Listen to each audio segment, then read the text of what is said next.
Hey, what's up guys? So we're going to be going over the best builds for every single class in Diablo 3 using the PTR as our little guide over here for reference. Now just as a heads up, in this video we will not be including zDPS builds. I will go ahead and briefly mention what the heck that is. A zDPS build is basically spec'd out to survive, and what you're doing with Season 21's seasonal buff is basically relying on that to do all of your damage. You'll see the snowballs or the meteors basically clearing out most of the enemies, and that's how you're going to get most of your progress done. And a lot of people really aren't interested in zDPS builds. However, I will mention that every single class can do a zDPS build to go ahead and push for a 150. It does require a lot of luck, but you need to be able to also group up the enemies, and some classes are a little bit better at doing that. But now that that's out of the way, let's go ahead and kind of hop into the tier list. And keep in mind, some of these are going to be varying as time goes on because of RNG, but for the most part, it's going to be relatively accurate within a few margins of, greater rifts because of RNG and, luck. But in terms of the worst class in terms of pushing right now, and this is the best build for this class, is actually going to be Wizard. The highest Wizard push with, again, not counting zDPS builds, because everyone can do a zDPS build, is actually going to be a 122.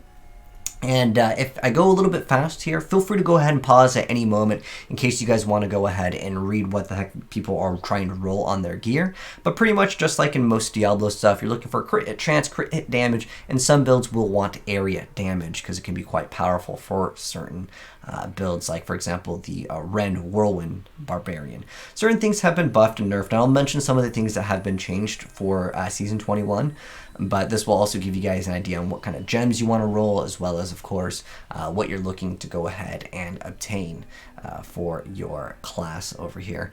And we'll go over the runes and the passives as well for every single class. But right now I would say Wizard is at the lowest in terms of the min-maxing. Okay, and next up we have kind of a tie for 6th place in terms of like the tier list here. So we have Barbarian. Again, we're just going over one build for every single class, looking at what's able to push the highest here. And Barbarian is actually tied with Monk, so 6th/5th place over here. This is what we're looking at. So Barbarian, there's a lot of 150s, and that's because Barbs are great for zDPS builds. So the actual highest player that has actually pushed at the moment over here is actually going to be this build over here. There's a 127 and 128. They're pretty much right there, so that's why I put Barb and Monk kind of side by side here, because the difference is 1. But we have a Whirlwind Rend Barbarian. Now this is something I will mention really quick. If you want to min-max with this, you have to manually cast Rend, which can be very difficult for a lot of players to go ahead and do. It's also hard because you have to actually change some of your rolls to roll area damage, so it does become a little bit more squishy, but in terms of min-maxing, it does technically become a little bit better, but it's just harder to play, just as a heads up. So I did give you guys that mention there, because a lot of people will try to get the area damage, not knowing that you will have to manually cast Rend, which is it's kind of a pain. It just makes the build a little bit more difficult and not as smooth. So that is for Barbarian. Again, we're looking at 127, 128 here, and with Monk, again, 6th/5th place over here, so towards technically the bottom. But again, the only difference is a couple greater risks, but for some people that matters, right? Next up, like I said, Monk over here. The Monk build is pretty much going to be the same. It's the Patterns of Justice, which is the newer set that came out in a previous season. I believe it was season 18 that we had this build, or season 19. I want to say it was like 2 seasons ago, but no real change with this. There was a lot of really cool builds though, because of last season with season 20 we were able to throw multiple weapons, so there was a little bit more variation with some builds that would try out other things, which was always awesome. I like it when the seasonal buff is able to open up the doors for a lot more new builds versus just trying to go ahead and roll with whatever you've gotten, because I like the creativity there. But again, that's about the same for Monk, within, again, margin of error sometimes. Next up, we are looking at Crusader. Now, Crusader actually took a couple nerfs over here. The highest, again, not counting zDPS, because every single class will have a zDPS build, but I might cover that in another video. But For the Crusader, we're looking at the build that you guys have probably seen. This is the Aegis of Valor build, which technically got a nerf with its animation canceling as well as the damage, but it's still very, very strong in terms of being able to clear out the Rift Guardian. It's just excellent for that. But again, feel free at any moment to go ahead and pause because, of course, we're going through this relatively quick because there's lots of classes here and some people are just looking for that one class. And feel free to go ahead and fast forward to your class if you'd like to go ahead and do that. Maybe I'll add some timestamps. I like that new YouTube feature, by the way, where you're able to go ahead and see exactly where those timestamps are, and it kind of like segments the video. But that is the Crusader build. Again, not counting zDPS, that is currently the best. All right. Next up, we're looking at the Witch Doctor over here. Now, Witch Doctor also took a little bit of a nerf with the most recent changes here. And the most recent changes are you can't run the Mask of Jerem to get bonus damage. So things have changed a little bit. But at the moment, at the highest, we're looking at 132. We have the Mundanuku set. So pretty much with most Diablo builds, crit hit trance, crit hit damage is ideal to go ahead and roll on majority pieces of gear. But there can be certain exceptions, and I'll try to mention if there's any exception. Obviously with zDPS, you don't need any crit hit trance or crit hit damage. It's literally just cooldown reduction for the most part. And a lot of them are running the Krios over here, so some of them are running the resource cost reduction just so they can kind of spam on some of the abilities a little bit harder. But yeah, Mask of Jerem has been changed with this over here. But we'll mouse over all the skills, all of the passives, so you guys don't miss out in case you want to go ahead and copy it. And then next up, we have the Demon Hunter with the Vanquish build. Or I'm sorry, not Vanquish build.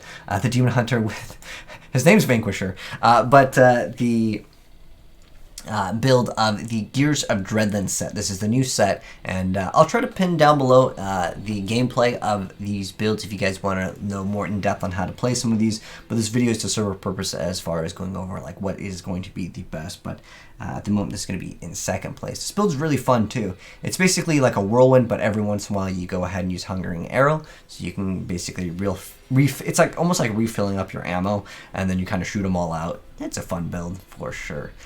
But like I mentioned, you can get 150s done in every single class. It really just comes down to being able to get those lucky meteors or the snowball. Also, there's not the skill. On this skill, Strafe, there has been people wanting to run Icy Trail. There has been also people running the Drifting Shadow, so you can move a little bit faster than Lightning Rune. It's kind of up in the air on what you actually want to. Some people are using this just so they can proc this earlier. Some people are running different gems, but for the most part, it's going to be same on most builds. You can run the run where you channel. I've seen that one also been quite popular as well. But for the #1 spot, we actually are looking at a newer build from the Necromancer, which is quite cool. And so the highest push with this is a 137. So here's what we're looking at. There has been a buff with Resist Volition over here, where it's going to make it so you gain 50% damage reduction if your essence is not full, and Skeletal Mage gains the effect of the Gift of Death, which is quite nice. So this is a newer build that is all about poison here. Simulacrum also got a nice little buff over here, and they now duplicate Grim Scythe instead of Skeletal Mage, but it is still a poison build, and we'll go ahead and get into that in a moment over here. But there's also a Corpse Explosion build that is quite great. However, it's a little bit more difficult to run. I will probably cover that in a separate video, and that is because, well, we're going over the best builds, and if I gotta go over the best, we gotta look at what's there in the #1 spot over here. But this is pretty cool. It's using, of course, the Grim Scythe, Curse Scythe, which is pretty much like the rune that everyone runs for this build. And that is going to round it off. So there's the best builds for every single class as far as where it goes. Again, Necromancer taking #1 spot at 137, and then Demon Hunter going to be at the #2 spot, Witch Doctor being at the #3, and then we have the Crusader at #4, and then Barb/Monk are pretty much there at 5 and 6 with their builds respectively. And let's go just go Barb real quick. And then lastly, Wizard, unfortunately. I mean, they can maybe make the Wizard go back to where you had that huge damage buff with the, technically it was kind of bugged with Arcane Torrent, but it was a lot nicer. But anyways, guys, that's it for the list. Let me know, guys, what you thought of it down below in the comment section below.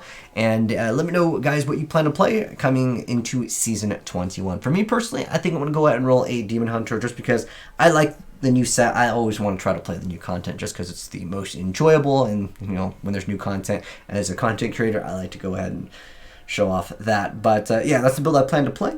I'm never going to do a zDPS build other than, of course, for videos because it requires a lot of RNG, just as a heads up. So if you guys plan to play some of the builds that I might make a video on later down the line going over the zDPS, it's not easy. It takes a lot of time sometimes to get these really lucky riffs and these really lucky RNG seasonal themes to go ahead and activate, and sometimes you need a conduit for certain things to work right. It's just a lot of greater riff fishing. But at the end of the day, that's what's required sometimes to go ahead and be #1. But thanks for tuning, guys. Hope you enjoyed the video. If you did, drop a like on it. If you're new to the channel, hit subscribe, turn that bell. You'll see more Diablo as well as other gaming content very soon. Take care, and I'll see you in the next video. Peace.